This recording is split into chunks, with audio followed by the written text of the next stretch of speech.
பரிசுத்த தேவனே, நாங்கள் உண்மை ஸ்தோத்திரிக்கிறோம்ப்பா. தேவரே, நீர் எங்களுக்கு கொடுத்த காண்பித்திருக்கிற எல்லா சத்தியங்களுக்காக, சத்தியத்தின் வெளிச்சங்களுக்காக நன்றி செலுத்துகிறோம். பரிசுத்த தேவனே, கேட்கிற செவிக்கு ஞானமாய் கடிந்து கொண்டு புத்தி சொல்லுகிறவன் பற்கெடுக்கனுக்கும் அபரஞ்சி பூசணத்துக்கும் சரி என்று வேதத்திலே நாங்கள் பார்க்கிறோம். ஆண்டவரே, அவளுக்குரிய விலையை பெற்ற அந்த ஆபரணங்களுக்கு ஒப்பனையாக நம்முடைய வேதத்திலிருந்து புத்திமதிகள் வெளிப்படுத்தப்பட வேண்டும் என்று எழுதப்பட்டிருக்கிறது. எங்களோடு கூட கர்த்தர் பேசுவதாக. தேவரே, எவ்வளவு காரியங்களில் குறைவுள்ளவர்கள் அப்பா, உங்களுடைய கிருபையிலே நாங்கள் தொடர்ந்து நிலைநிற்க எங்களுக்கு கிருபை தான். எங்கள் கர்த்தராகிய இயேசு கிறிஸ்துவின் நாமத்தில் ஜெபிக்கிறோம் நல்ல பிதாவே, ஆமென். ஆண்டவர் ரட்சகருமாய் இருக்கிற இயேசு கிறிஸ்துவின் விலையேறப்பட்ட நாமத்தினாலும் உங்களுக்கு கிருபையும் சமாதானம் உண்டாவதாக. இந்த செய்திக்கு ஒரு தலைப்பை கொடுக்க வேண்டுமே, ஆனால் மீட்கும் பொருள் அப்படிங்கிற ஒரு தலைப்பை நான் உங்களுக்கு முன்பாக வைக்கிறேன். மீட்கும் பொருள் ஆங்கிலத்தில் சொல்லணும் அப்படின்னா ரான்சம் அப்படின்னு சொல்லி சொல்லுவாங்க. ரான்சம், அது மீட்கும் பொருள் என்கிற அந்த தலைப்புல தான் ஆண்டுடைய வார்த்தைகளை உங்களோடு நான் பகிர்ந்து கொள்ள இருக்கிறேன். இங்க இந்த வேறு இந்த சத்தியங்களுக்கு ஆதாரமாக நான் எடுத்துக்கொண்ட தேவனுடைய வார்த்தை ஏசாயாவின் புஸ்தகம், அதாவது ஏசாயா தீர்க்கதரிசியினுடைய புஸ்தகம் 43வது அதிகாரம் 3வது வசனத்தை ஒருவர் வாசிக்க நாம் கேட்கலாம். ஏசாயா 43வது அதிகாரம் 3வது வசனத்தை ஒரு வாசிக்க நாம் கேட்கலாம். இஸ்ரவேலின் பரிசுத்தரும் உன் இரட்சகருமாய் இருக்கிற உன் தேவனாகிய கர்த்தர் உன்னை மீட்கும் பொருளாக எகிப்தையும்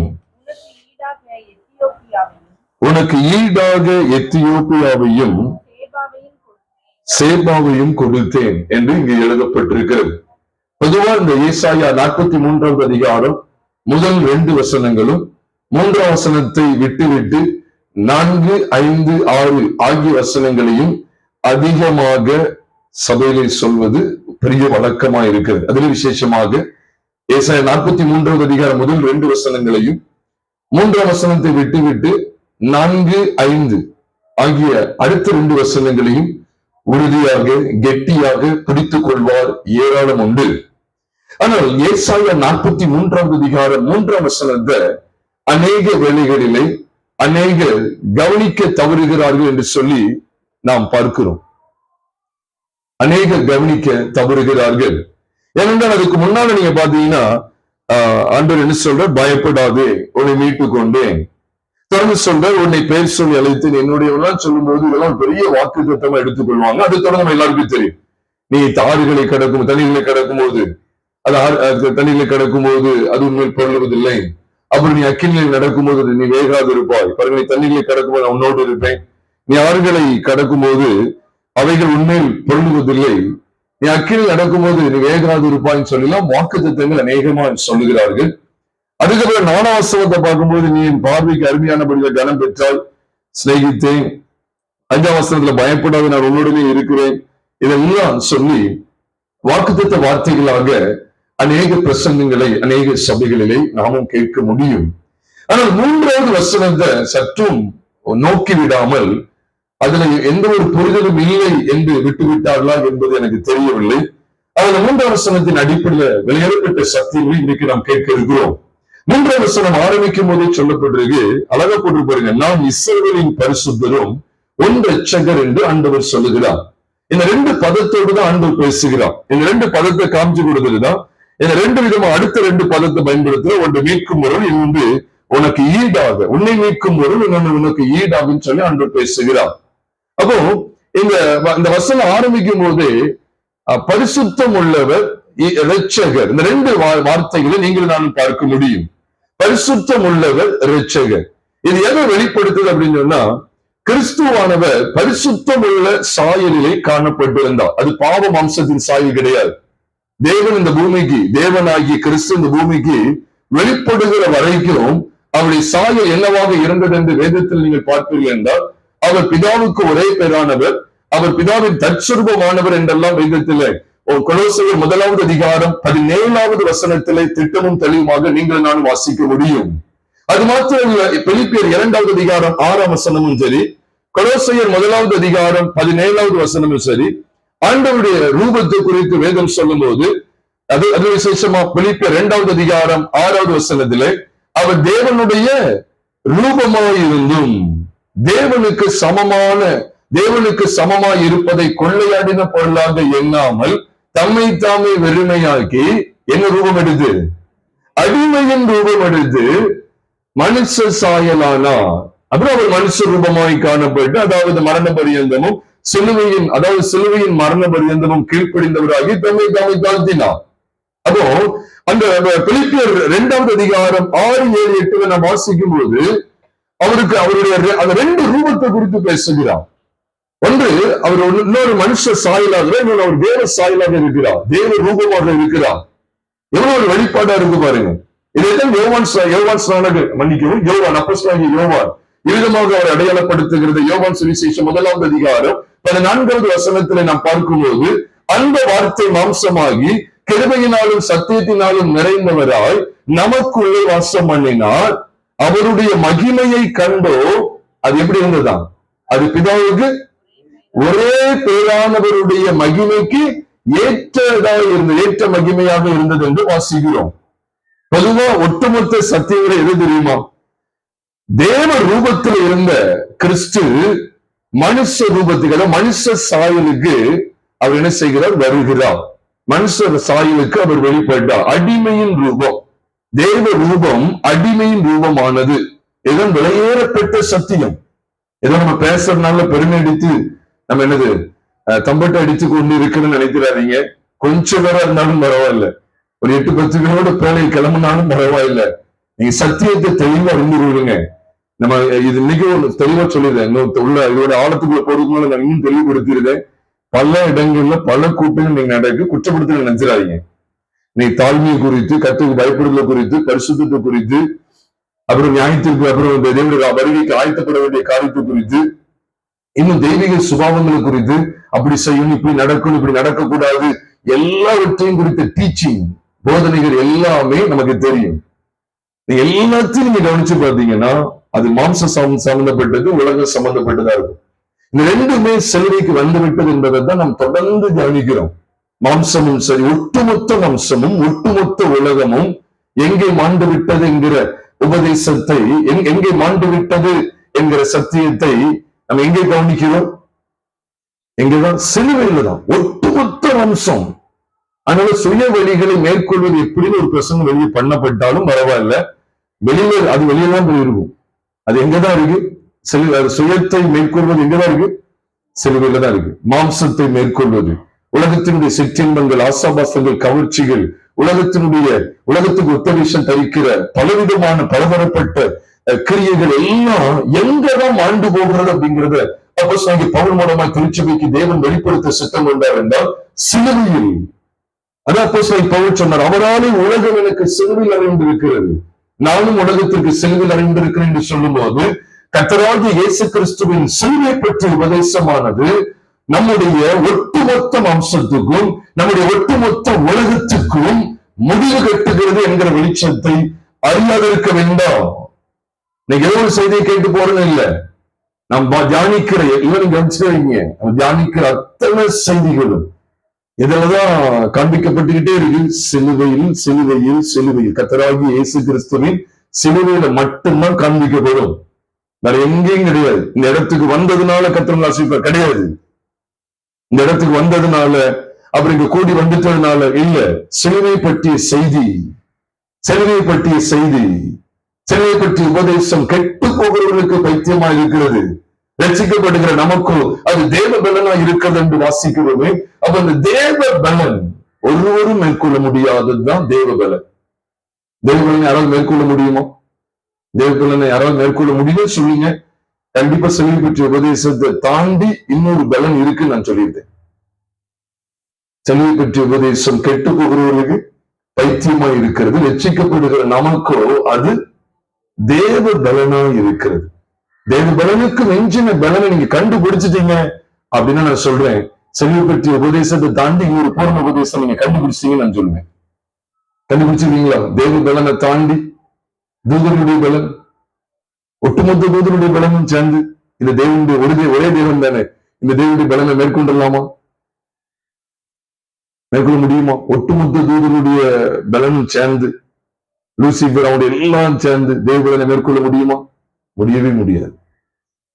அதனாலதான் இது தேவ பலனா இருக்கிறது. இது தேவ பலன் என்பதை நம்ம அறிந்து கொள்ள வேண்டும் பிரியமானவர்கள. எல்லா செய்தியிலுமே இந்த சிலுவை பற்றி கொண்டு வரதுக்கு காரணம் என்ன? நீங்களே யோசிப்பீங்க. நம்ம எல்லாவற்றிலும் மத்தேயு, மார்க்கு, லூக்கா அதுல அவர் அடிக்கப்பட்ட காட்சியை வேற பார்த்துக்கிட்டே இருக்கிறோம். இல்ல, எந்த செய்தி எடுத்தாலும் அது அதுலதான் இருக்கு. அதனால சிலுவை பற்றிய உபதேசத்துலதான் பாவ மன்னிப்பு நிச்சயம், மனம் திரும்புதல், பரிசுத்தமாகுதல், பழைய மனுஷனை கலைந்து போட்டு புதிய மனுஷனை தரித்துக் கொள்ளுகிற விசேஷித்த சத்தியங்கள், அதனையும் தாண்டி நித்திய ஜீவனை சுதந்திரித்துக் கொள்ளுதல், சகலமும் எந்த சத்தியங்களுக்குள்ளே பரிபூர்ணமாய் வாசம் பண்ணுகிறது என்று சொன்னால் சிலுவை பற்றிய உபதேசத்தை பற்றிய சத்தியங்கள். அதன் அடிப்படையில் நீங்க கவனிக்கிறோம். ஏசாயா 43:3 பார்க்கிறோம். அன்று அழகா சொல்றார், உன்னை மீட்கும் பொருளாக எகிப்தை கொடுத்தேன்னு சொல்றார். அது தொடர்ந்து எல்லாம் எழுதுறார். எப்படி சொல்றார்? நான் இஸ்ரவேலின் பரிசுத்தரும் உன் இரட்சகருமாகிய இருக்கிற உன் தேவனாகிய கர்த்தர் உன்னை மீட்கும் பொருளாக எகிப்தை கொடுத்தனும் சொல்றார். அப்படிதான் சொல்றார். உன்னை மீட்கும் பொருளாக எகிப்தையும். இப்படி வந்ததுனால நீங்க வேற மாதிரி நினைக்க கூடாது. அந்த அவரை பிரிச்சு பார்த்தா என்ன அர்த்தம்? உன்னை மீட்கும் பொருளாக எகிப்து கொடுத்து, உனக்கு ஈடாக எத்தியோப்பியாவையும் சேபாவையும் கொடுத்தேன்னு சொல்லி அன்று வாக்கு கொடுக்கிறார். அப்போ இதை பார்க்கறதுக்கு முன்னால நமக்கு 2 வார்த்தைகள் இருக்கு. ஒன்று என்னன்னா, அவர் இஸ்ரவேலின் பரிசுத்தரும் இரட்சகருமாய் இருக்கிறார். அப்ப பரிசுத்தர் அப்படிங்கிறதா முதல்ல சொன்ன தேவ ரூபம். இரட்சகர் இந்த பூமியில வெளிப்படுகிறார். பாவிகளை ரட்சிக்க கிறிஸ்து இயேசு உலகத்திலே வந்தார். இரட்சகர் அவர் அங்க வெளிப்படுறது அவசியம் இல்லை. அங்க யாரும் ரசிக்க போறாரு? பீஜர்களையா? அது வேற எதையாவது ரசிக்க மேல அது ரசிக்கணுமா? இல்ல. அவர் இரட்சகர் என்கிற பதத்துல நீங்கள் நான் அறிய வேண்டிய சத்தியம் என்ன? அந்த அறிய வேண்டிய சாயல் என்ன? மனுஷ சாயல். அதனால பாவிகளை ரட்சிக்க கிறிஸ்து இயேசு உலகத்தில் வந்தார். இந்த 2 வார்த்தையினுடைய வியாக்கியானங்களை சரியா நம்ம உணர்ந்து கொண்டாதான் அதுக்கு அடுத்து அவர் சொல்லக்கூடிய அந்த மீட்கும் பொருளை குறித்த சத்தியம் நமக்கு நன்கு புலப்படும். அதனாலதான் உங்களோடு கூட இதை பகிர்ந்து கொள்றேன். அவர் பரிசுத்தர் தான் ஃபர்ஸ்ட் பரிசுத்தம் இருக்கும், 2வது இரட்சகர் இருக்கும். அவர் பரிசுத்த சாயல், தேவ சாயல், தேவ சாயல், தேவ ரூபம். அப்போ இந்த பூமியில இரட்சகரை வெளிப்படும் போது எப்படிப்பட்ட சாயல் வருது? யூதர்களுக்கு ஆமா ரட்சிப்பு யூதர்கள் வழியே வருகிறது. அவர்தான் இரட்சகரை இந்த பூமியில வெளிப்பட்டாராம். இரட்சகரை இந்த பூமியில வெளிப்பட்டிருக்கிறார். நம்ம எல்லாருக்கும் தெரியும், எடுக்க வேண்டாம், அது எல்லாருக்கும் தெரியும். லூக்கா 2வது அதிகாரம் 11-12 வாசிக்கும் போது பரம சேனை திரண்டும் சூழ்ந்து என்ன சொல்றாங்க? உலகத்தில் இருக்கிற தேவனுக்கு மகிமையும் பூமியிலே சமாதானம் உண்டாவதாகும். அவங்க அதுக்கு முன்னாடி அவங்க சொல்ற காரியம் என்ன? இதோ எல்லா ஜனத்துக்கும் மிகுந்த சந்தோஷத்தை உண்டாக்கும் நற்செய்தி உங்களுக்கு அறிவிக்கிறேன். இன்று கர்த்தராகிய இயேசு கிறிஸ்து என்னும் இரட்சகர், எவ்வளவு அழகா சொல்றாரு, என்னும் இரட்சகர் உங்களுக்காக தாவீதின் ஊரிலே பிறந்திருக்கிறார். பிள்ளையை துணியிலை சுற்றி முன்னிலை கடத்திற்கு காண்பீர்களா? அந்த காரியங்கள் இருக்கு. அவர் இரட்சகர் பிறந்திருக்கிறார். எவ்வளவு அழகா இருக்கு பாருங்க. இரட்சகர் பிறந்திருக்கிறார். அவர் பூமியில மனுஷ சாயல்ல தான் இரட்சகரை நீங்களும் பார்க்கிறோம். இப்ப இரட்சகரை இல்லைன்னு சொல்லல. இப்ப அந்த இரட்சகரை தன்னை எப்படி வெளிப்படுத்து? எதுக்கு வெளிப்படுத்தும்? தூதர்கள் வச்சுக்கிறீங்க, தூதர்கள் கரைப்பிடித்தாங்க, மேல கரைப்பட்டாலும் கீழே வந்து விழுந்து வேண்டிதான். அவர் இரட்சகரை தன்னை வெளிப்படுத்தார். பரிசுத்த இரட்சகராய் வெளிப்பட்டார். அப்போ இந்த வசனத்தை தெளிவாக கவனிக்கிறோம். மேலே தேவன் பரிசுத்தம் உள்ள சாயலில் இருந்த கிறிஸ்து, பரிசுத்தம் உள்ள சாயலாகிய தேவ சாயலிலே நிலை கொண்டிருந்த கிறிஸ்து உங்களையும் என்னையும் மீட்கும் பொழுது அவர் அடிமையின் ரூபம் எடுத்தார். அதான் இரட்சகர் இந்த பூமியில வெளிப்பட்டார். அதனால்தான் இயேசு கிறிஸ்துவை சமாரியாவில் உள்ள அந்த கிராமத்தில் உள்ள அத்தனை பேருமே எல்லாரும் வந்துட்டாங்க. கிட்டத்தட்ட எல்லாரும் வந்துட்டாங்க. வந்து என்ன சொல்றாங்க தெரியுமா? அவரை நீர்தான் வருகிறவரான நீர்தான் அந்த கிறிஸ்துவாகிய மேசியா, அதாவது உலக இரட்சகராகிய கிறிஸ்து அப்படின்னு சொல்லி அவங்க சொல்லுவாங்க. யோவான் எழுதின சுவிசேஷம் 4வது அதிகாரம் 40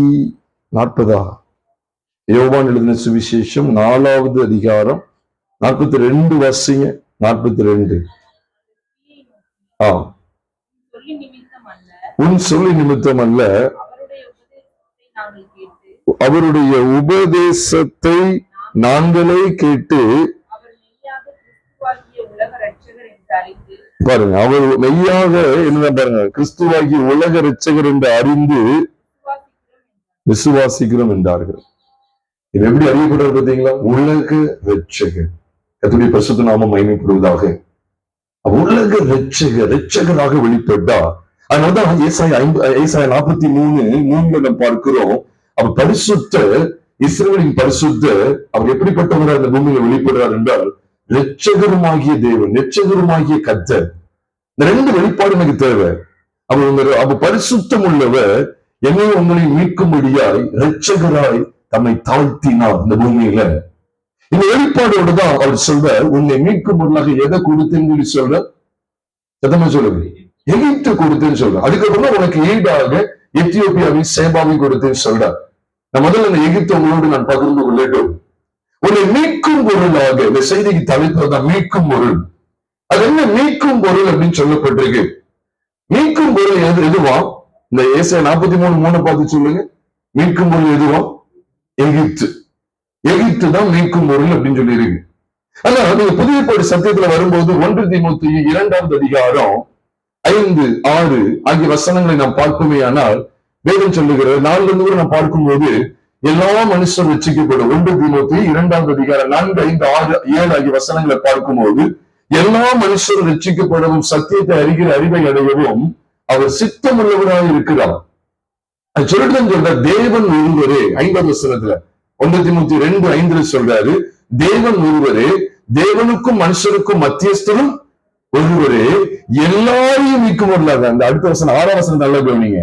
எல்லாரையும் மீட்கும் பொருளாக தம்மை ஒப்பு கொடுத்த மனுஷனாகிய கிறிஸ்து இயேசு அவரே ஏற்ற காலங்கள், இதற்குரிய சாட்சி ஏற்ற காலங்களில் விளங்கி வருகிறது அப்படின்னு சொல்லப்படுது. அது என்ன மனுஷனாகிய? எல்லாரையும் மீட்கும் பொருளாக தம்மை ஒப்பு கொடுத்த மனுஷனாகிய கிறிஸ்து இயேசு அவரே இதற்குரிய சாட்சி ஏற்ற காலங்களில் விளங்கி வருகிறது.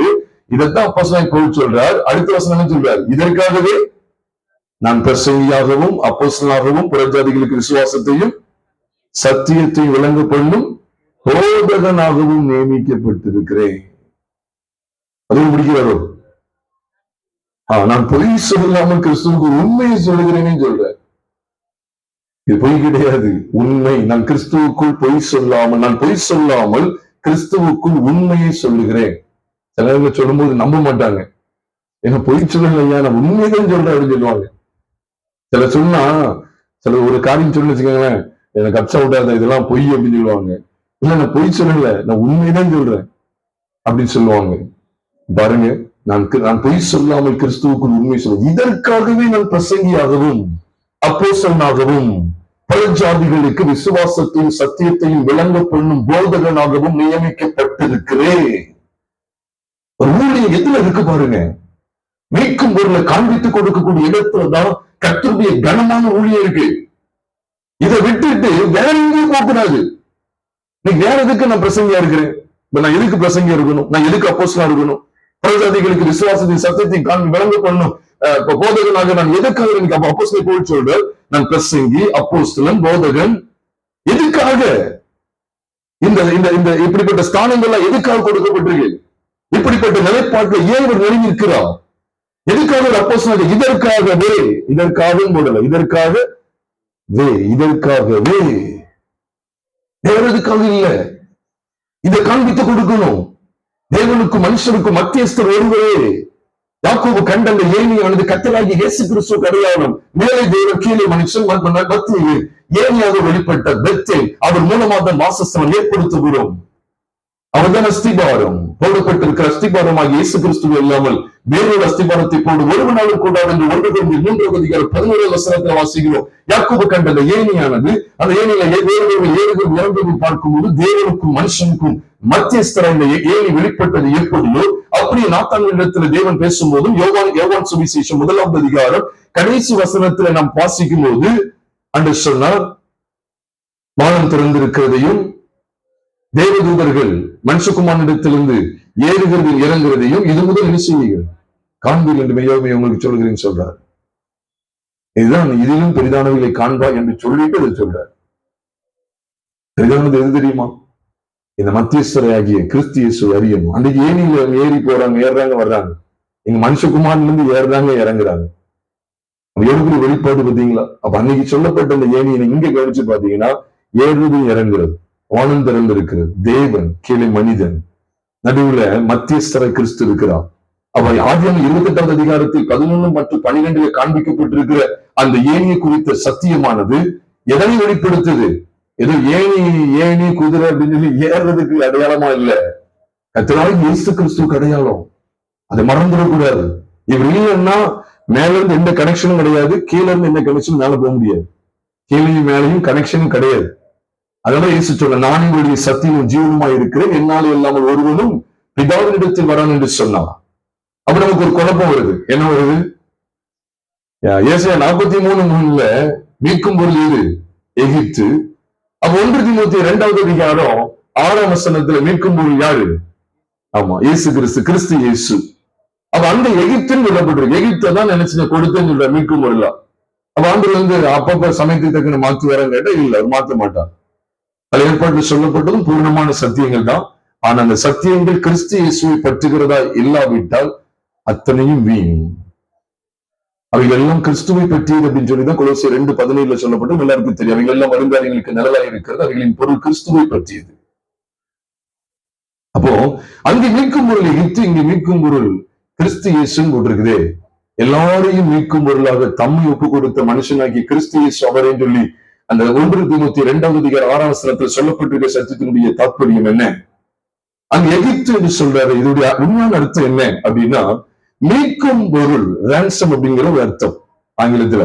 மீட்கும் பொருள் நமக்கு தெரியும். ஒரு பொருள் வந்து அடகுல வைக்கப்பட்டு வச்சுக்கோங்களேன். உதாரணத்துக்கு நிறைய பேர் இப்ப எல்லா இடத்துலயும் இப்ப வந்து பான் ஹவுஸ் தான் போறாங்க, பான் ஷாப்ஸ்க்கு தான் போறாங்க. அங்க போய் வச்சுட்டாங்க, அடகு வச்சாச்சுன்னு வச்சுக்கோங்களேன். அடகு கருதி போய் ஒரு பொருள் அடகு வச்சுட்டாங்க. ஒரு 10 பவுன் நகையை, உதாரணத்துக்கு 10 பவுன் நகையை வச்சு ஒரு 5 லட்ச ரூபாய் வாங்கிட்டு வந்துட்டாங்கன்னு வச்சுக்கோங்களேன். இப்ப மறுபடியும் வந்து எத்தனை கொடுத்தாதான் அதை மீட்க முடியும்? அதே 5 லட்சத்துக்கு கொண்டு போனாதான் என்னது, அல்லது 5,10,000 ரூபாய் கொண்டு போய் கொடுத்தாதான் அதை என்ன செய்ய முடியும்? மீட்க முடியும். அப்போ உன்னை மீட்கும் பொருளாக எகிப்தை கொடுத்தேன்னு சொல்லி ஆண்டவர்கள் சொல்றதுக்கு காரியம் என்ன? இதை தெளிவா நான் அறிய வேண்டும் பிரியமானவர்களே. அப்போ எகிப்து அவர் கொடுத்தாரு கேட்டா, ஆமா, பஸ்கா பலியில கிறிஸ்துவானவர் எகிப்தை தான் உட்படுத்துறார். நம்ம எல்லாருக்குமே தெரியும். அங்கே தலைப்பிள்ளைகள் எகிப்தினுடைய தலைப்பிள்ளைகள் எல்லாரும் மடிந்து போகிறத யாத்திராமத்தின் புஸ்தகம் 12வது அதிகாரத்துல நீங்கள் நானும் பார்க்க முடியும். பஸ்காவை குறித்த நியமம் அங்கே சொல்லப்பட்டிருக்கிறது. அங்கேதான் ஆண்டவர் எகிப்தை ஒப்பு கொடுக்கிறார், எகிப்தை மரணத்துக்கு ஒப்பு கொடுக்கிறார், எகிப்தினுடைய தலையீட்டுகளை எல்லாம் மரணத்துக்கு ஒப்பு கொடுக்கிறார். ஆனால் இஸ்ரவேலுடைய தலையீட்டுகள் எல்லாம் தமக்கென்று தெரிந்து கொள்ளுகிறார் என்கிற விஷயத்தை யாத்திராகமம் 12வது அதிகாரத்திலேயும் 13வது அதிகாரத்திலேயும் நீங்கள் நானும் தெளிவாக வாசிக்க முடியும். அதனால்தான் நீங்க 13வது அதிகாரத்துக்கு வாங்களேன். நீங்க 12வது அதிகாரத்தை தாண்டி, அதாவது 12வது அதிகாரத்துல 29வது வசனத்தை நாம் பார்க்கும்போது அங்கே சொல்லப்பட்டிருக்கு, நடுராத்திரியிலே சிங்காசனத்தின் மேல் வீற்றிருக்கும் பார்வோனுடைய தலைப்பிள்ளை முதல் காவல் கடையில் இருக்கும் சிறைப்பட்டவனின் தலைப்பிள்ளை வரைக்கும் எகிப்து தேசத்தில் இருந்த முதற் பேர் அனைத்தையும், அத்தனை குடும்பத்திலையும் முதல் பேர் அனைத்தையும், மிருக ஜீவன்களின் தலையீட்டு அனைத்தையும் கர்த்தர் என்ன செய்தாரோ அழித்தார் அப்படின்னு சொல்லப்பட்டு, மீட்கும் பொருளே எதுலதான் இருக்கு அப்படிங்கிறத அழிவை சந்திக்கிறதுல தான் இருக்கு, மரணத்தை தழுவுகிறதுல தான் இருக்கு அப்படிங்கிறத கர்த்தருடைய வேதம் நமக்கு திட்டவட்டமாய் போதிக்கிறது. இப்ப 13வது அதிகாரத்துக்கு வாங்க, எதுக்காக ஒப்பு கொடுத்தார் அப்படின்னு சொன்னா நீங்க பாருங்களேன், அழகா சொல்றாரு பாருங்க. 15வது வசனத்தை நான் வாசிக்கிறேன் பாருங்க. 15 கவனிச்சீங்கன்னா, எங்களை விடாதபடிக்கு பார்வோன் கடினப்பட்டிருக்கும் போது கர்த்தர் எகிப்து தேசத்தில் மனிதரின் தலைப்பிள்ளைகள் முதல் மிருகஜீவனின் தலையீற்றுகள் வரைக்கும் உண்டாயிருந்த முதற் பேறுகள் யாவையும் என்ன செய்து போட்டார்? என்ன போட்டார்? கொன்று போட்டார். ஆகையால் கர்த்தருக்கு பிறக்கும் ஆணை எல்லாம் ஆண் எல்லாம் நான் கர்த்தருக்கு பலியிட்டு என் பிள்ளைகளின் முதற் பேர் அனைத்தையும், சத்தமா சொல்லுங்க, முதற் பேர் அனைத்தையும் மீட்டுக் கொள்கிறேன். இதை உட்படுத்தி தான் இவங்களை மீட்டுக் கொள்றார். அவன் உன்னை மீட்கும் பொருளாக எகிப்தை கொடுத்தேன்னு சொல்லும்போது எதை உள்ள கொடுத்துதான் தமது ஜனத்தை மீட்டெடுக்கிறார். பஸ்காவினுடைய விவரமே என்ன தெரியுமா? பஸ்காவுடைய வெளிச்சமே என்ன அப்படின்னா, ஒன்றை கொடுத்து இன்னொன்றை மீட்கிறது. இப்ப நம்ம புதிய ஏற்பாடுல பார்த்து எப்படி தெரியும்னா, அவர் தம்முடைய ரத்தத்தை கொடுத்தார், மரணத்தை கொடுத்தார். இப்படிதான் நம்ம இது புறஜாதி கூட அறிஞ்சிருக்கிறாங்க. மாண்டடியாக ஜனத்தை போய் இயேசுவை மறிச்சாங்க இல்லையான்னு கேளுங்க, அவங்க அழகா சொல்லுவாங்க, அவங்க இயேசுவை மறிச்சாங்கய்யா, மறிச்சு 3ஆம் நாள் உயிரோடு இருந்தாங்கய்யா அப்படின்னு சொல்றாங்க இல்லையா? சொல்றாங்க. அவங்களுக்கு என்ன வெளிப்பாடு கிடையாது தெரியுமா? மீட்கும் பொருளாக தேவன் எதுதான் உள்ள கொடுத்திருக்கிறாரு? இல்ல, எகிப்து கொடுத்தார். அவருடைய ஜீவன்ல பாருங்க, அவருடைய மரணத்துல எதை உட்படுத்தி இருக்கிறாருன்னா, அதான் பஸ்கா நமக்கு அடையாளப்படுத்துகிறது. பஸ்கா அவங்க அனுசரிக்கிறாங்க. அன்னைக்கு நைட்டு பஸ்காவுடைய நியமத்தை கவனிங்க. அன்னைக்கு என்னதுன்னா, எகிப்து எல்லாத்தையும் மரணத்துக்கு ஒப்பு கொடுக்கிறார். எகிப்தினுடைய முதல் தரமா இருக்கு பாத்தீங்களா? முதல் தரம் எகிப்தினுடைய மேன்மை. அதாவது பொதுவா அந்த காலத்துல சேஷ்ட புத்திரம் என்று சொல்றது முதன்மையானது, மேன்மையானது, மகா மேன்மையானது. அது மேலான ஸ்தானம். வீட்டுக்கே ஒரு நல்ல பேரை சொல்லக்கூடியதுன்னு சொன்னா சேஷ்ட புத்திரனை வச்சுதான் இருக்கு. அப்ப அப்படிப்பட்ட ஒரு மேன்மை எல்லாம் எகிப்தினுடைய மேன்மையா இருக்கிற, எகிப்துல மேன்மையா இருக்கிற அனைத்தையும் என்ன செய்கிறார்னா, தேவன் மரணத்துக்கு ஒப்பு கொடுத்தா இங்க ஜனங்கள் என்ன செய்றாங்க? விடுவிக்கப்படுறாங்க. இதுதான் இன்னைக்கு பஸ்கா அனுசரிக்கப்பட்ட விதம் எல்லாருக்கும் தெரியும். அதனாலதான் நான் குயிக்க போகிறேன். யாத்திரம் 12 மற்றும் 13 2 அதிகாரங்களை நீங்க நானும் தெளிவாக வாசிக்க முடியும். எவ்வளவு மேன்மை பாருங்க, எவ்வளவு அற்புதமான சத்தியத்தை காண்பிக்கிறார் பாருங்க. அதுதான் அங்க ஏசாயாவுக்கு வெளிப்படுத்துறார். எது? உன்னை மீட்கும் பொருளாக எகிப்தையும், அவன் எகிப்தவர் கொடுக்கிறார் மீட்கும் பொருள். அப்போ உண்மையாகவே இப்ப ஆண்டவர் மரித்தஞ்சலி சாதாரண சொல்லிட்டு போயிட வேண்டாம். அந்த மரணம் எதை எனக்கு காண்பிக்கிறது என்று சொன்னால், ஒட்டுமொத்த எகிப்தையும் ஆண்டவர் உட்படுத்துகிறார். மாம்சத்துக்கும் உலகத்துக்கும் பேர் போன. ஏனென்றால் எகிப்து என்பது உலகத்தை குறிக்கிறது. அந்த உலகத்துக்குள்ள மாம்சத்துக்கு ஏதுவான கிரியைகள் இருக்கிறது. ஏனென்றால் பார்வோன் தன் இருதயத்தை கடினப்படுத்திக் கொண்டே இருக்கிறான். பார்வோன் தனக்குள்ளாக அந்த இருதயத்தை தேவ வார்த்தை ஏற்றுக்கொள்ளாதபடிக்கு கடினப்படுத்திக் கொண்டே இருக்கிறான். அது மாம்சீக வாழ்க்கைக்கு அடையாளமா இருக்கிறது. அவனை தாண்டி இருக்கிற சூழலை பார்த்தா வேலை வாங்கிக்கிட்டே இருக்கிறான். பண்ணும் அதை கட்டணும், இதை கட்டணும், பண்ணும் என்று இருக்கிறான். இது உலகத்தை குறிக்கிறது. உலக மாம்சம் இதனால கரைப்பட்டு இருக்கிற இப்படிப்பட்ட இந்த நம்மை ஆண்டவர் விடுவிக்கும் பொருட்டு நம்முடைய எகிப்தை ஆண்டவர் ஒப்பு கொடுக்கிறார். நீ குழப்பத்துக்குள்ளாயிரக்கூடாதுதான் சொல்றேன். என்ன புதிய ஏற்பாடுல கிறிஸ்து இயேசுக்கு மீட்கும் பொருள் கிறிஸ்து இயேசுக்கு, பழைய ஏற்பாடுல மீட்கும் பொருளாக எகிப்து கொடுத்தேன்னு சொன்னா அதனுடைய சத்தியத்துடைய தாற்பயத்தை நம்ம விளங்கிவிடும். அங்க ஒண்ணு இங்க ஒண்ணு மாத்தி பேசலாம்னு நினைச்சுறாங்க. எகிப்த உள்ள கொடுத்துதான், அவருடைய மரணத்துல எகிப்த செல்விக்கு கொடுத்துதான் உங்களுக்கு இன்னைக்கு அவர் மீட்க முடியும். எவ்வளவு பெரிய வெளிப்பாடு பாருங்க. அதனால பவுலுக்கு இந்த வெளிப்பாடு கிடைச்சதுனால குரோமாபுரி சபையை அவர் என்ன செய்யறாருன்னா அப்படி உற்சாகப்படுத்துறாரு. இதே வார்த்தையை கொண்டு நாம் இனி பாவத்துக்குரிய செய்யாதபடிக்கு பாவ செயல் ஒழிந்து போகும் பொருட்டாக நம்முடைய பழைய மனுஷன், எகிப்து பாருங்க, நம்முடைய பழைய மனுஷன் அவரோட கூட சிலுவையில் அறையப்பட்டது என்று அறிந்திருக்கிறோம். அப்ப நம்முடைய பழைய மனுஷன் சிலுவைக்கு போலன்னா உங்களுக்கு என்னை மீட்கும் பொருள் கிடையாது. இயேசு விருதாவா சிலுவையில் அறையப்பட்டாரா, அல்லது உங்களுடைய என்னுடைய ஒட்டுமொத்த பாவ மனுஷனாகிய ஆதாம கொண்டுதான் அவர் சிலுவையில் அறையப்பட்டாரா? இயேசு விருதாவா சிலுவையில் அறையப்பட்டாங்க சொல்லுங்க, அப்படியா? இல்ல, நம்முடைய ஒட்டுமொத்த பாவங்களையும் சிலுவைக்கு வச்சுங்க கொண்டு போனா பைபிள்ல எழுதப்பட்டிருக்கு. நம்ம எல்லாருக்கும் தெரியும், அடிக்கடி சொல்ற வசனம் தான் 1 பேதுரு 2ஆம் அதிகாரம் 24ஆம் வசனத்துல 1 பேதுரு 2:24 சொல்லுது, நாம் பாவங்களுக்கு செத்து நீதிக்கு பிழைத்திருக்கும்படிக்கு அவர்தாமே தமது சரீரத்திலே நம்முடைய பாவங்களை சிலுவையின் மேல் சுமந்தார். நம்முடைய பாவங்களை, அப்ப நம்ம என்னதான் அர்த்தத்தை எடுக்க வேண்டியிருக்குன்னா, நம்முடைய எகிப்தை சிலுவையின் மேல் சுமந்தார். உண்மையான அர்த்தம் அதுதான். ஏன்னா அன்னைக்கு இந்த எகிப்து என்னதான் இருந்தது? என்ன வீடா இருந்தது? சத்தமா சொல்லுங்க, அடிமைத்தன வீடு. இந்த அடிமைத்தன வீட அட்ரஸ் எல்லாம் ஆக்கணும். அதுதான் இந்த பஸ்கா. உண்மைதான், மீட்கும் பொருள் கிறிஸ்து தான். மீட்கும் பொருளாகத்தான் தம்மை ஒப்பு கொடுத்த. அப்ப பாத்தீங்கன்னா மீட்கும் பொருளாக தம்மை ஒப்பு கொடுத்த. அப்ப அதுல கிறிஸ்து மட்டும் ஒப்பு கொடுக்கப்படல, கிறிஸ்துவோடு கூட என்னுடைய அனைத்து பாவங்களும் என்ன செய்யப்பட்டிருக்கு? அவர் மேல ஒப்பு கொடுக்கப்பட்டது. அதான் நீங்க ஆரம்ப செய்திலையும் கேட்டோம். நம்ம எல்லாரும் ஆடுகளை போல வழிதப்பி அவனவன் தன் வழியை போனோம். கர்த்தரோனும் எல்லாருடைய அக்கிரமத்தையும் அவர் மேல் விழப்பண்ணினார் பார்த்தீங்களா? அவர் மேல் விழப்பண்ணினார். சிலுவையில உங்களுடைய எகிப்தும் என்னுடைய எகிப்து அடிக்கப்பட்டு விட்டது என்கிற அந்த வெளிச்சத்தை அறிய வேண்டும். அதனாலதான் அவரையும் அவருடைய மரணத்தை எப்படி பிரிக்க முடியாது, எப்படியோ அதே போல எகிப்தை பிரிக்க முடியாது. எகிப்தை அவர் தமது சரிதத்திலே மாண்டு போக பண்ணினார். அந்த வெளிச்சத்தை அறியணும். உண்மை அதுதானே. அன்னைக்கு பஸ்காவுடைய விவரம் அதுதானே. பஸ்கா அனுசரித்தாங்க. எகிப்தினுடைய அந்த பிடி எகிப்தினுடைய அந்த சிறைபிடிப்பு எல்லாம் விட்டுட்டு எகிப்தின் கட்டு விட்டுட்டு. உண்மையே இல்லையா? அதுக்குதான் அந்த பஸ்கா.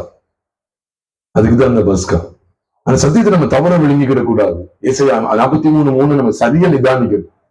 நீ 43:3 நான் இதுவரைக்கும் என் வாழ்க்கையில நான் இந்த இதே செய்தி உங்களுக்கு நான் ஒரு வருஷம் தானே பேசியிருக்கேன், உங்களுக்கு தெரியும்.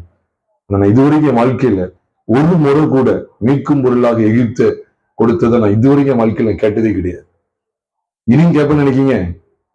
கேட்கவே முடியாது. ஆனா இதை குறித்து கேட்டிருக்கேன். நீ தண்ணீர்களை கடக்கும் போது அது உண்மையில் பொருள், தண்ணீர்களை கடக்கும் போது உன்னோடு இருப்பேன். அதெல்லாம் பாட்டுல கேட்டிருக்கேன், பிரசங்கத்துல கேட்டிருக்கேன். அவன் ஆறுகளை கடக்கும் போது அது உண்மையில் பொருளுவதில்லை. அவருமே அக்கினியில் நடக்கும்போது வேகாது இருப்பாய், அக்கினி ஜுவாலை உன் பேரில் பற்றாதுங்கிறதெல்லாம் பயங்கரமா ரொம்ப அதிகமா நான் கேட்டிருக்கேன், நிறைய கேட்டிருப்பேன். நிச்சயமா அது கேட்டிருக்கேன். இன்னைக்கு ஞாபகம் இருக்கு. பயப்படாது, உன்னை மீட்டுக்கொண்டு உன்னை பேர் சொல்லி அழைத்த எல்லாம் நிறைய வாக்குத்தத்தங்க. ஆனா எகிப்து அப்போ ஏசாயா 43:3 பார்க்க முடியல. ஏசாயா 43:3 பார்க்க முடியல. அபூர்வமா இருக்கிறது. ஏன்னா மீட்கும் பொருளை அறிய வேண்டும் பிரியமானவர்களே. ஏங்க மீட்கும் பொருளை எகிப்து சொல்றாரு? அப்போ ஆண்டவர் மீட்கும் பொருளை எதை உட்படுத்தி என் பிள்ளைகளில் முதல் பேர் அனைத்தையும் மீட்டுக் கொள்ளுகிறேன்னு சொல்லி இந்த பஸ்காவுடைய நியமத்தில் ஆண்டு வெளிப்படுத்துறார். நீங்க நல்லா கவனிச்சு பாருங்க. அது எல்லாமே இதுதான். அப்ப நீங்க 13ஆம் வசனத்தை பாருங்களேன். 13ஆம் வசனத்துல யாத்திராமம் 13:13 கழுதையின் தலையீற்றை எல்லாம் ஒரு ஆட்டுக்குட்டியால் மீட்டுக் கொள்வாயாக. மீட்காவிட்டால் அதன் கழுத்தை முறித்து போடு. உன் பிள்ளைகளின் முதல் பேரான சகல நரஜீவனையும் என்ன செய்? மீட்டுக் கொள்வாயாக. பிற்காலத்தில் உன் குமாரன் இது என்ன அப்படின்னு உன்னை கேட்பான். சொல்ற பாருங்க, இது என்ன என்று உன்னை கேட்டால் நீ அவனை நோக்கி கர்த்தரை பலத்த கையினாலும் அடிவத்தின வீடாகிய எகிப்திலிருந்து புறப்பட பண்ணினால் எங்க விடாதபடிக்கு பார்வன் கடினப்பட்டு இருக்கும் போது பாருங்க, அவ பார்வனுடைய கடினப்பட்ட இறுதியும் காண்பிக்கப்பட்டு இது மாம்சம். அதுக்கடுத்து சொல்றாரு மனிதரின் தலைப்பிள்ளைகள் முதல் மிருகஜீவனின் தலையீட்டு வரைக்கும் என்ன அர்த்தம் பாருங்க. இது எல்லாத்தையும் என்ன செய்றேன்? இந்த உலகம் சார்ந்த வாழ்க்கை, மாம்சம் சார்ந்த வாழ்க்கை நிறைந்த எகிப்து முழுவதிலேயுமே ஆண்டவர் சங்காரத்தை உண்டு பண்ணினான். இதை சொல்லிட்டுதான் சொல்றாரு. இந்த பலியிட்டு என்ன செய்யறேன்? அழகா சொல்றாரு பாருங்க. அந்த கற்பம் திறந்து பிறக்கும் ஆணையெல்லாம் நான் கர்த்தருக்கு பலியிட்டு என் பிள்ளைகளின் முதல் பேர் அனைத்து என்ன செய்யறேன்? மீட்டுக் கொள்கிறேன்.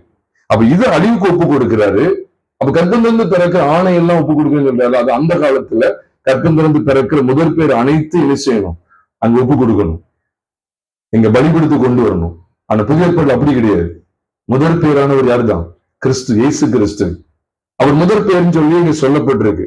மத்திய சுவிசேஷம் 1வது அதிகாரம் 23வது வசனத்துல, கடைசி வசனமாகிய அந்த 23ல பார்க்கும்போது மத்தேயு 1வது அதிகாரம் 25வது வசனத்துல பார்க்கிறோம். அவள் தன் முதல் பேரான குமாரனை பெருமளவும் அவளை அறியாதிருந்து அவருக்கு இயேசு என்று பெயரிட்டான். அவள் தன் முதல் பேரான குமாரனை பெருமளவும், முதல் பேரான குமாரன். அப்ப ஆண்டவர் பாருங்க, ஒட்டுமொத்த முதல் பேரணத்தையும் பலிபீடத்துக்கு கொண்டு வருவது பழைய ஏற்பாட்டினுடைய காரியம். அந்த ஒட்டுமொத்த முதல் பேர் அனைத்துக்கும் உள்ளடக்கமா ஒரே முதல் பேரானவரை சிலுவையிலும் பலிபீடத்துக்கு ஒப்பு கொடுப்பது புது உடன்படிக்கையுடைய மேன்மை. இதுதான் ஆண்டவர் செய்து சகலத்தையும் மீட்டுக் கொள்றார். உங்களையும் அப்படிதான் ஆண்டு மீட்டுக் கொண்டார். அதனாலதான் அங்க யாக்கோபுல எழுதுகிறார். யாக்கோபுல நம்ம எல்லாரும் முதல் பேரா, மீட்கப்பட்ட முதல் பேரா இருக்கிறோம். யாக்கோபு 1ஆம் அதிகாரம் 18ஆம் வசனத்தை ஒருத்தங்க வாசிக்க கேட்கலாம். யாக்கோபு நிருபம் 1ஆம் அதிகாரம் 18ஆம் வசனத்தை ஒருத்தங்க வாசிக்க கேட்கலாம்.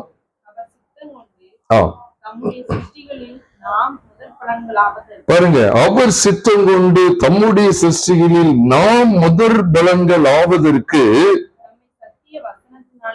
நம்மை சத்திய வசனத்தினாலே ஜனிப்பித்த. இதான் நன்மையான ஈவு. அது முந்தின வசனத்தை வச்சு நன்மையான எந்த ஈவும் பூரணமான எந்த வரமும் பரத்திலிருந்து உண்டாகி, அது என்னது, எக்ஸாம்ல மார்க் எடுக்கிறத பத்தி இப்படிலாம் பொய்யா சொன்னாங்கன்னா நம்பாதீங்க. எந்த நன்மையான எந்த ஈவும் பூர்ணமான எந்த வரமும் பரத்திலிருந்து உண்டாகி ஜோதியின் பிதாவினிடத்திலிருந்து இறங்கி வருகிறது.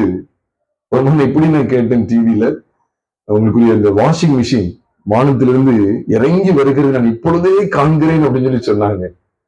அதுக்கு எத்தனை அல்லேலூயா. மேல ஏஜென்சி நடத்திட்டு இருக்காங்கல்ல, சத்திய ஏஜென்சி மாதிரி, அங்க சத்தியம் ஏஜென்சில தான் நடத்திட்டு இருக்காங்களா? இன்னைக்கு சத்தியம் ஏஜென்சில தான் நடந்துட்டு இருக்கு. என்னது, உனக்கு இதோ உனக்கு கார் வருது, இதோ வீடு வருது, பெற்றுக்கொள், ரிசீவ் ரைட் நவ். ஜோதிகளின் பிதாவினிடத்திலிருந்து இறங்கி வருதா நன்மையான ஈவு. அதுதான் காண்பித்து கொடுக்க. அந்த நன்மையான எந்த ஈவன் போட்டிருக்க எந்ததான் இருக்கட்டும், அவர் ஈவு என்னன்னு சொல்லி கீழே பார்த்தா, அவர் சித்தம் கொண்டு தம்முடைய சிருஷ்டிகளில் நாம் முதல் பலன்கள் ஆவதற்கு.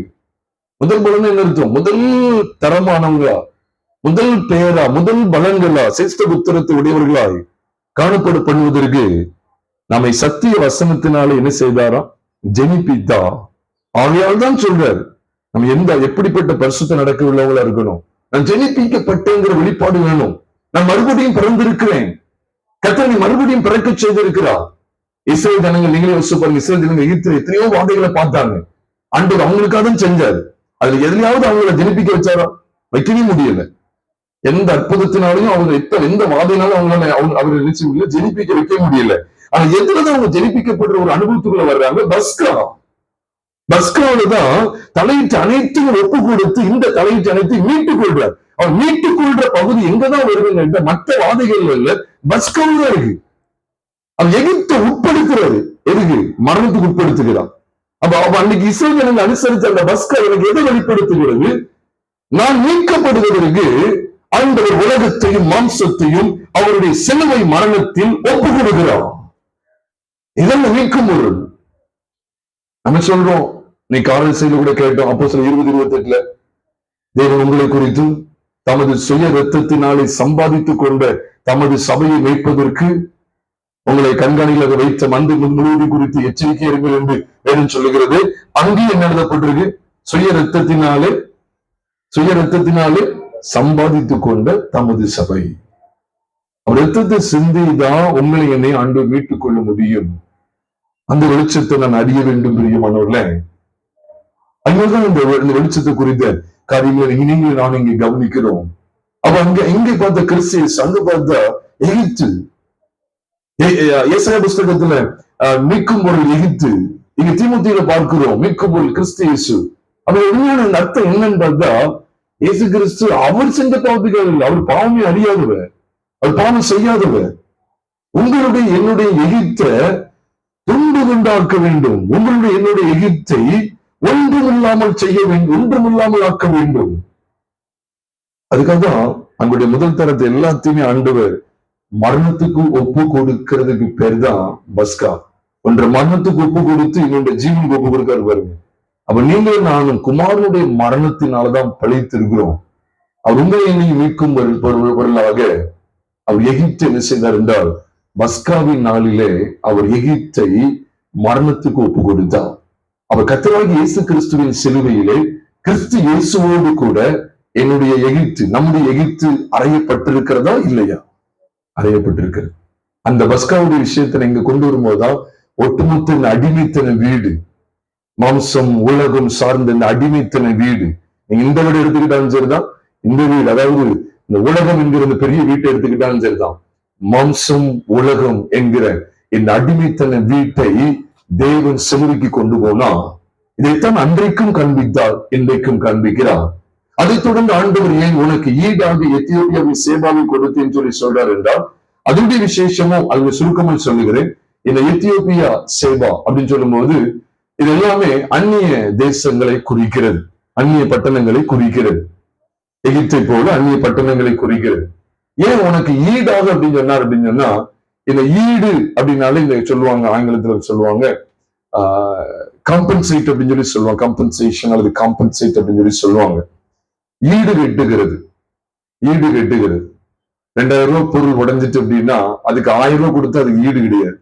2000 ரூபாய் மதிக்கத்தக்க ஒரு பொருள் உடைஞ்சிட்டு அப்படின்னா எத்தனாயிரம் கொடுக்கறதா ஈடு? கரெக்டா 2000 ரூபாய் கொடுக்கறதா அதுக்கு ஈக்குவல், ஈடா. உனக்கு ஈடாக அப்படின்னு சொல்லும் போது நம்ம அதை எப்படி விளங்கி கொள்ளலாம் அப்படின்னா, நீங்க 2 இடத்துல நீங்க கவனிக்கலாம். ஆசாப் நாட்கள்ல எத்தியோப்பியன் ஆகிய சேரா யுத்தம் பண்ண வருகிறான். நம்ம எல்லாருக்கும் தெரியும். 2 நாளாகமம் 14வது அதிகாரத்துல ஆசா நாட்கள்ல யுத்தம் பண்ண வருகிறான். தேவனை நோக்கி கூப்பிட்டு தேவனுடைய ஒத்தாசையை பெற்று அவர்கள் எத்தியோப்பியரை மேற்கொண்டார்கள். அவன் 10 லட்சத்தோட வர்றவன் 4 லட்சம் வீரர்கள் தான் இருக்காங்க. 4 லட்சத்து வீரர்கள் இருக்காங்க. அவங்க 10 லட்சத்தோட வர்றான். ஆனா ஜெயித்தார்கள். ஜெயித்தாங்க இல்லையா? ஆசா நாட்கள் ஜெயித்தாங்க. பலன் உள்ளவனுக்காகிலும் பலனற்றவனுக்காகிலும் உதவி செய்கிறது நமக்கு லேசான காரியம் என்று பார்க்கிறோம். அப்போ 2 நாளாகமம் 14ல இப்படிப்பட்ட ஒரு ஜெயத்தை குறித்து நீங்களும் நானும் பார்க்க முடியும். கர்த்தருடைய பரிசுத்த நாமம் மகிமைப்படுவதாக. அது மாத்திரமல்ல, நீங்க 2 ராஜாக்கள் 19வது அதிகாரத்துல பார்க்கும்போது எசேக்கியா நாட்கள்ல அசிரிய ராஜா, அதாவது அங்கேயும் சொல்லப்பட்டிருக்கு எத்தியோப்பிய ராஜாவாகிய தீராக்கா அப்படின்னு ஒரு வார்த்தை பேரை பாருங்க. தீராக்கா என்கிற ஒரு மனுஷன் இருக்கிறான். அப்ப அவனும் எத்தியோப்பியன். அதுலயும் சவால் விடுறாங்க. ரப்சாக்கே எவ்வளவு சவால் விடுறான் பாருங்க. அங்கேயும் பார்க்கிறான். சனகரிப் தான். சனகரிப்பு இந்த தீராக்காவின்னு சொல்லி சொல்லப்பட்டு எத்தியோப்பியன் ஆகிய அந்த ஒரு ராஜாவும் வருகிறான்.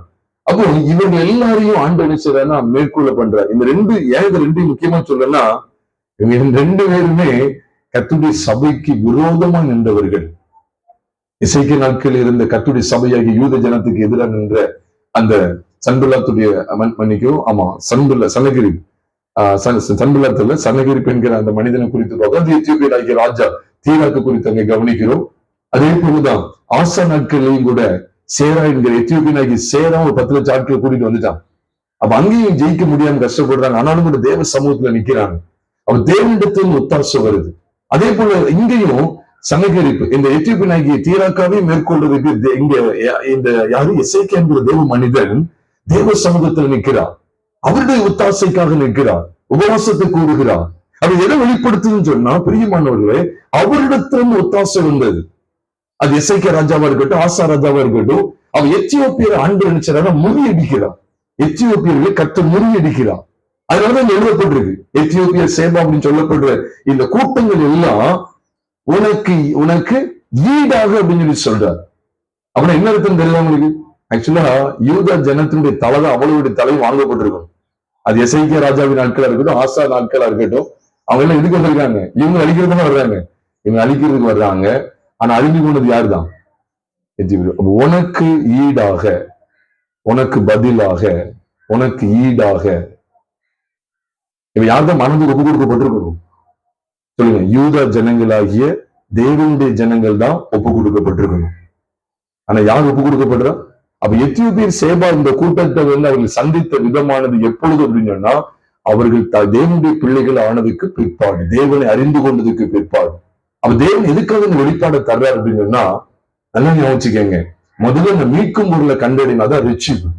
2வது உனக்கு ஈடம் சொல்றாரு பார்த்தீங்கன்னா, அவருடைய அர்த்தம் என்ன தெரியுமா? இன்னைக்கு என்ன மாண்டு போக செய்வதற்கு, என்ன பாவத்துல மரித்தவனாய் காணப்பட பண்ணுவதற்கு மாம்சமும் உலகமும் இன்னும் போராடதான் செய்யுது.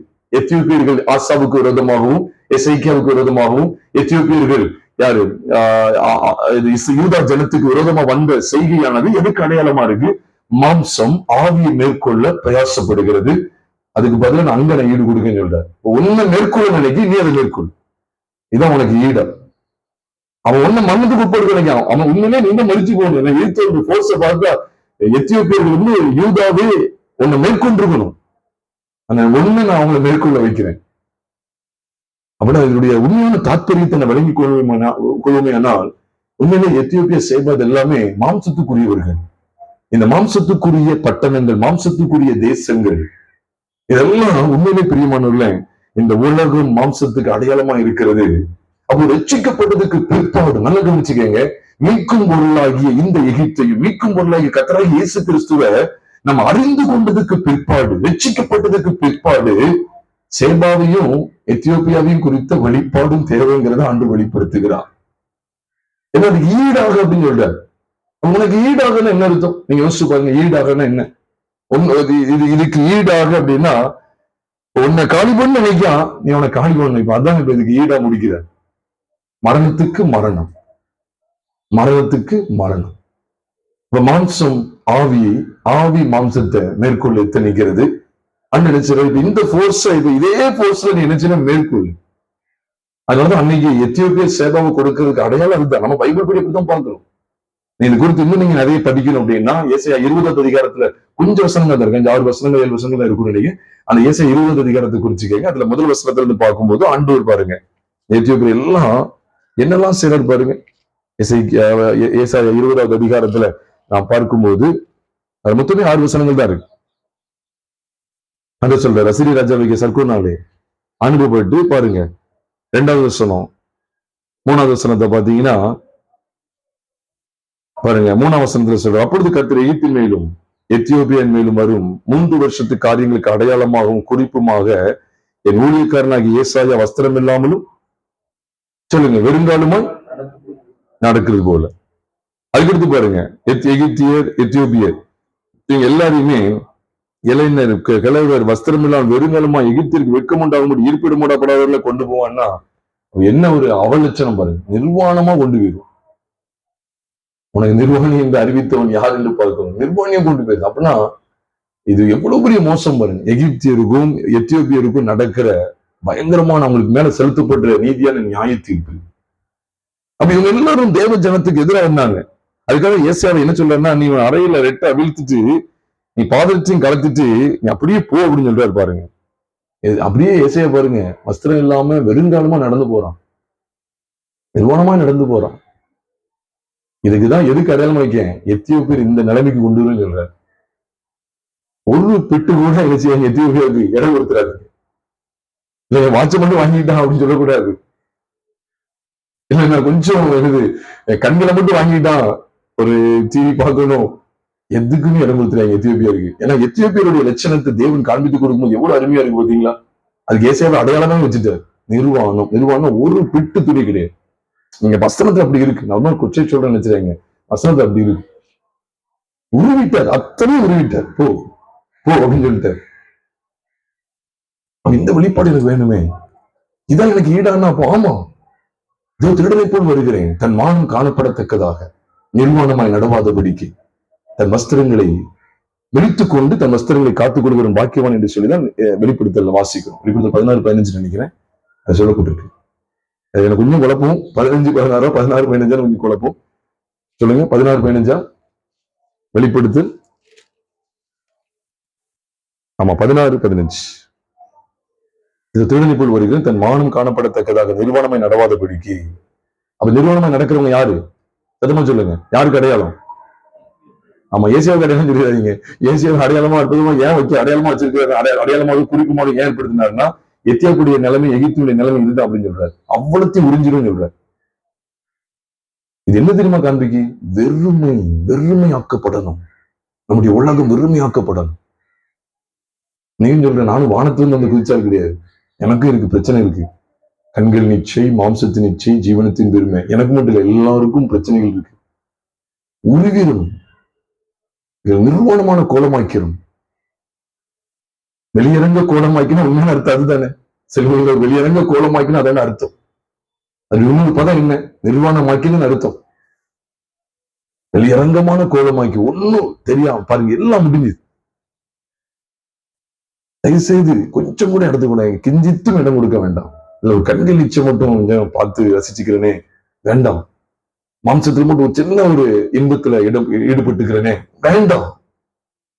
தேவனுக்காக இந்த சத்தியத்தை, அதனாலதான் இந்த சத்தியத்தை அறியணும்னு சொல்லி அழைப்பு கொடுக்கிறோம். இந்த சத்தியத்தை அறிவு பிரியமானவர்களே, உனக்கு ஈடாக எத்தியோப்பியாவை சேபாய் கொடுப்பேன். இந்த சேபாய் எத்தியோப்பியா ஒரு இன்டர்லிங்க் தான், இவெல்லாம் ஒரே அணி, கூட்டணி.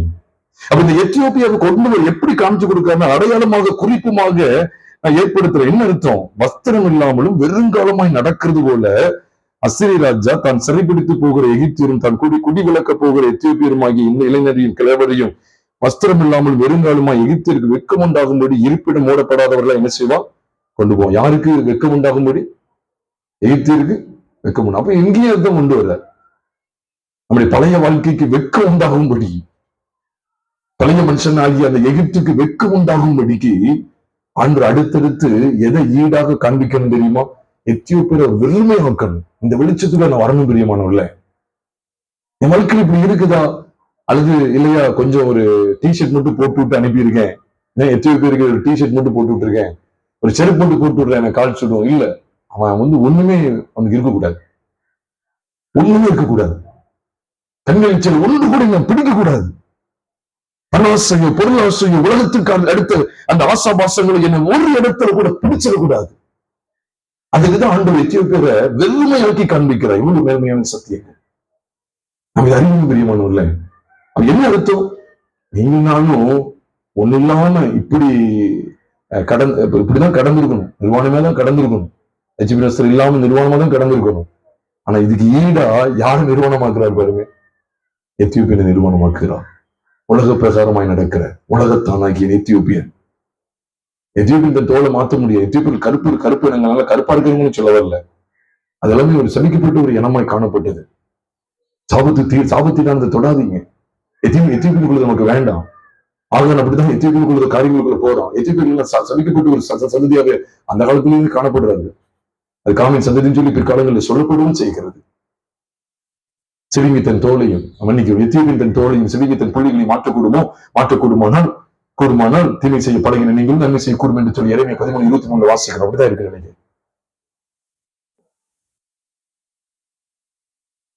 எரேமியால ஒரு நிமிஷம். ஆமா, 13:23 அப்படிதான் இருக்கு. எஜிபன் தன் தோலையும் சிவிங்கி தன் புள்ளிகளையும் மாற்றக்கூடுமோ குடும்பனால் தீமை செய்யப்பட நீங்கள் நன்மை செய்யக்கூடும். எத்தியோப்பியன் ஏன் அந்த தோலை மாற்ற முடியாதுன்னா அவன் தோல் அப்படிதான் இருக்கும். அதை மாற்றவே முடியாது, அப்படிதான் இருக்கும். நம்ம தோலை முரட்டாக்கிறாதீங்க. கடினத்தன்மை கொண்ட இந்த எத்தியோப்பியர்கள் எல்லாம் கவிழ்க்கப்படட்டும், நிர்வாணமாய் போகட்டும். அதுக்கு இடம் கொடுக்க வேண்டாம். அதுக்கு நீங்க அழகு பார்க்காதீங்க. அதுக்கு எதுவும் ஒண்ணு உடுத்திடாதீங்க. அது உடுத்தப்பட லாகாது அப்படிங்கிறது தான் அடையாளமா குறிப்பாக ஏசிய தீர்க்கதரிசிய தேவன் ஏற்படுத்தி காண்பிக்கிறார். ஏசிய 60 பத்தி பேசுறோமே, எருமை பிரகாசியம் எல்லாம் பேசுறோமே, ஏசிய 20 பத்தி பேசுறோமா? ஏசிய 43 முதல் 2 வருஷம் நல்லா ஞாபகத்துக்கு வருது. பயப்படாது மீட்டுக்கொண்டே கனம் பெற்றா, என் பார்வையில் கனம் பெற்றா, இவனை அழைத்தேன், எல்லாம் வருது. ஏசிய 43 4-5 ஞாபகத்துக்கு வருது. அது பத்தி எத்தனை செய்தி. 43 மறந்துட்டோமா? அப்படின்னா என்ன அர்த்தம்? இந்த வெளிப்பாட்டுக்குள்ளதான் எல்லாத்தையுமே ஆண்டு உள்ளடக்கிறான். நம்மளை மீட்டு கொண்ட விதம், பயப்படாத பேர் சொல்லி அழைத்து இருக்கிறேன்னு சொல்லி நினைக்கிற விதம், இந்த சத்தியத்தை மீட்கும் போது அறியாதனாலதான் யாரோ ஒருத்தர் என்ன பேர சொல்லி கூப்பிடுன்னு சொல்லி எங்கேயோ ஓடிட்டு இருக்காங்க ஜனங்கள். நான் இந்த சத்தியத்தை பார்த்துக்கிறப்ப அந்த மாதிரி கூட்டங்களுக்கு போக வேண்டாம். இன்னாரு என்ன பேர சொல்லி அண்ணனை கூப்பிடணும், அக்கா என்ன கூப்பிடணும், அந்த ஐயா கூப்பிடணும், இதெல்லாம் வேண்டாம். ஆண்டு வானத்தை மணி படைத்தவரை சொல்லிட்டேன், நான் உன்னை பேர் சொல்லி அழைத்து அறிந்திருக்கிறேன். ஏன்னா நான் எதை கொடுத்துட்டேன்னு சொல்றாரு, உன்னை மீட்கும் பொருளாக எகிப்தை கொடுத்தேன்னு சொல்றார். இதுதான் அடையாளம் பிரியமானவர்களே. நம்ம இருக்கிற இடத்துல நாம் தலைகளை தாழ்த்தி ஜெபிப்போமோ? கேட்ட வார்த்தைகளின் படி ஆண்டவரே, இருக்குமுள்ள தேவனே, எங்களை மீட்கும் பொருளாக எகிப்தை கொடுத்திருக்கிற ஆண்டவரே. சும்மா வெறுமனையா ஏதோ பிடித்து அடித்தாங்க அப்படிங்கிறது இல்ல. என்னுடைய ஒட்டுமொத்த எகிப்தினுடைய சாராம்சத்தையும் நீ உண்மையை ஏற்றுக்கொண்டு எங்களுடைய அக்கிரமங்களை எல்லாம் நீ விட பண்ணினீ. இந்த அடிமைத்தன வீடாகிய ஒட்டுமொத்த அக்கிரமங்களையும் உண்மையை விட பண்ணி இருக்கிறீர்கள் ஆண்டவரே. அதனால்தான் இஸ்ரவேல் ஜனங்கள் பஸ்காவை அனுசரித்த பிற்பாடு ஒரு பொருள் கூட ஒன்று கூட எகிப்தில வெற்றியா வைக்காம எல்லாவற்றையும் அவங்க விடுதலை அடைந்தாங்க. ஆமாண்டவரே, எங்களுக்கு ஒரு சாத்தியத்தை நீ தருகிறதுக்காக ஸ்தோத்திரம் ஆண்டவரே. ஆண்டவரே, நாங்கள் உமக்கு நன்றி செலுத்துகிறோம். கேட்ட வார்த்தைகளை தற்போது நாங்கள் நினைத்திருக்கிற பாக்கியத்தை எங்களை தாங்க ஆண்டவரே. ஆண்டவரே, எங்களை மீட்கும் பொருளாக நினைத்து கொடுத்து நின்று ஒரு ஆண்டவரே வெளிச்சமா எங்களோட பேசி இருக்கிறதப்பா. நாங்கள் மறந்து விடக்கூடாது, எங்களை மறந்து விடக்கூடாது ஆண்டவரே. ஆண்டவரே, உண்மையாவே மனத்துக்கு பாத்திரம்லாம் இருந்த எங்களை மீட்கும்படிக்கு ஆண்டவரே இந்த எகிப்து சிலுவைக்கு வந்தது அப்படிங்கிறத நாங்க விளங்கிக் கொள்றோம். ஆண்டவரே, எகிப்து எங்களுக்காக நீ சிலுவையில அறை ஒப்பு கொடுத்தீர் என்பதை, உம்மோடு ஒப்பு கொடுத்தீர் என்பதை நாங்கள் விளங்கிக் கொள்றோம். ஆண்டவரே, இந்த அடிமைத்தனம், என் அடிமைத்தனத்தை நீ சிலுவைக்கு கொண்டு போனீர். ஆண்டவரே, நாங்கள் பாவத்துக்கு அடிமைகள் அல்ல என்பதை விளங்க செய்கிறோம். நாங்கள் உங்களை ஸ்தோத்திரிக்கிறோம். ஆண்டவரே, தொடர்ந்து எங்களோடு இடைப்படுங்க. ஆண்டவரே, இந்த சத்தியங்களை நாங்கள் நினைத்திருக்க வேண்டும். என்னுடைய எண்ணங்கள் எல்லாம் எனக்கு ஈடாக, நான் தான் இன்னைக்கு வெறுமையா போயிருக்கணும், எனக்கு ஈடாக இன்னொன்று ஆண்டு வெறுமையாக்குகிறான். ஆமாண்டவர், எங்களுடைய மாம்சம், என்னுடைய உலக எல்லாவற்றையும், என்னுடைய தீர்ப்பு எல்லாவற்றையும் நீர் வெறுமையாக்குகிறார். ஆண்டவரே, அதற்கு ஏசாக நீர் அடையாளமாக குறிப்புமாக நீ ஏற்படுத்தினீங்களே, உண்மை ஸ்தோத்திரிக்கிறோம். தொடர்ந்து பெரிய காரியங்களை செய்யுங்க. எங்களுக்கு அதிகாரம் இயேசு கிறிஸ்துவின் நாமத்தில் ஜெபிக்கிறோம் நல்ல பிதாவே, ஆமென். அப்படி கூடி வருவோம் கர்த்தருடைய பந்திக்காக கூடி வருவோம். கேட்ட செய்தியின் அடிப்படையில் நிறைய எகிப்து சிலுவிலே அறையப்பட்டு இருக்கிறதா என்பதை உணர்ந்து பார்த்தவர்களா தேவ சமூகத்தில் நம்மை தாழ்த்தி, அந்த எனக்கு ஈடாக எத்தியோப்பியாவையும் சேபாவையும் அன்று கொடுத்தது உண்மைதானா? அது வெறுமையாக்க ஒப்பு கொடுத்தது உண்மைதானா? அது நிர்வாகமாக்க ஒப்பு கொடுத்தது உண்மைதானா? அதை நான் ஆராய்ந்து பார்த்து என்னுடைய எத்தியோப்பியா இன்னும் வெறுமையாகாமல் இருக்குமே, ஆனால் நான் தேவனுடைய வாக்குத்தத்தத்தின் நிறைவேறுதலை பார்க்க முடியவில்லையே. அவனுடைய சமூகம் ஒப்பு கொடுத்த ஆண்டவரே, ஆமாண்டவரே, உமோடு என்னுடைய அடிமைத்தன வாழ்க்கையை, எகிப்து எனும் என்னுடைய அடிமைத்தன வாழ்க்கையை, அந்த பழைய வாழ்க்கையை உடைய சிலுவையில் உம்மோடு நீர் அறைந்து விட்டீர். ஆண்டவரே, உண்மை ஸ்தோத்திரிக்கிறோம். பந்தி வழிகளுக்கு ஆசீர்வதித்தாங்க. எதிராக இயேசு கிறிஸ்துவின் நாமத்தில் ஜெபிக்கிறோம் நல்ல பிதாவே.